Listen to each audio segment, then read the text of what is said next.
গুনাহ বেশি হইছে, মন খারাপ করো।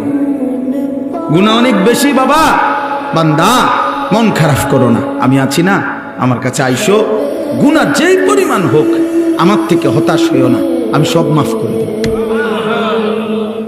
এইটাই এই আয়াত। কুল, হে নবী আপনি বলেন, ইয়া ইবাদিয়াল্লাযীনা আসরাফু আলা আনফুসিহিম, হে আমার বান্দারা, তোমাদের যাদের জীবন গুনায় গুনায় পূর্ণ হয়ে গেছে, জীবনের উপরে জুলুম করে ফেলেছ, গুনার সীমা অতিক্রম করে ফেলেছ, সাগরের ঢেউর চাইতে গুনাহ বেশি, পাহাড়ের উচ্চতার চাইতে গুনাহ বেশি, আসমানের কাছে গুনাহ পৌঁছে গেছে।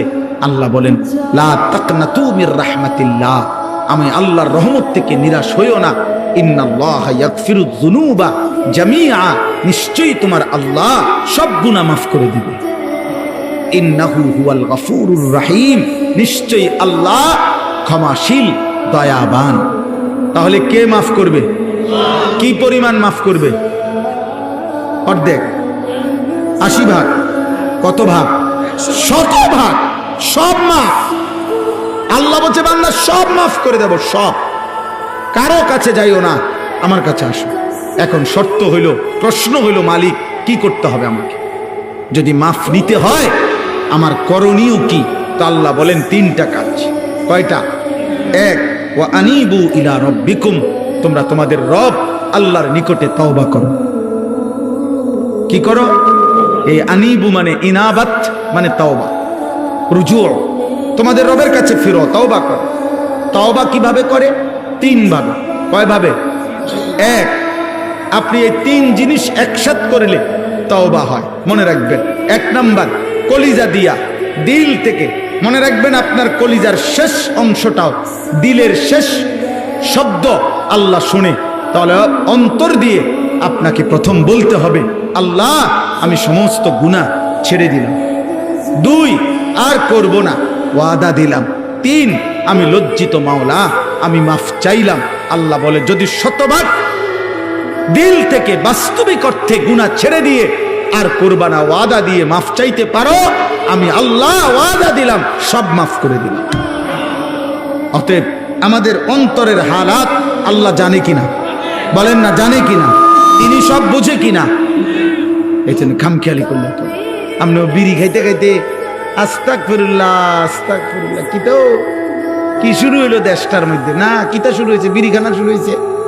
বুঝছেন না কি শুরু হয়েছে? চা দোকানের টেলিভিশনের দিকে তাকায় তাকায় কয় আস্তাগফিরুল্লাহ। দেশটার মধ্যে কি ফিডাফিডি চলছে, এটা নিয়ে আস্তাগফিরুল্লাহ। এই বেড়ি দেখে দেখে নিয়ে আস্তাগফিরুল্লাহ। এক বুজুর্গ, ওনার সঙ্গী একজন বেপর্দা নারীর দিকে তাকাইয়া বলছে, হযরত দেখেন দেখেন এই মহিলা কি বেপর্দা, আস্তাগফিরুল্লাহ আস্তাগফিরুল্লাহ। ওই আল্লাহওয়ালা ওই লোককে বলছে, ভাই তেরি আস্তাগফিরুল্লাহ পর আস্তাগফিরুল্লাহ, তোমার আস্তাগফিরুল্লাহর উপরে আস্তাগফিরুল্লাহ। এ কেসা আস্তাগফিরুল্লাহ? এটা কি ধরনের আস্তাগফিরুল্লাহ? বেডির দিকে ছাইয়া রইছো, আবার কও আস্তাগফিরুল্লাহ। আরে ভাই, পেলে তো নজর হটাও, ফের আস্তাগফিরুল্লাহ পড়ো। আগে তো চোখ সরাও, আগে তো মহিলার থেকে নজর সরাও, এরপরে না কইবা আস্তাগফিরুল্লাহ। ছাইয়া ছাইয়া আগ করে রইছো, কয় আস্তাগফিরুল্লাহ।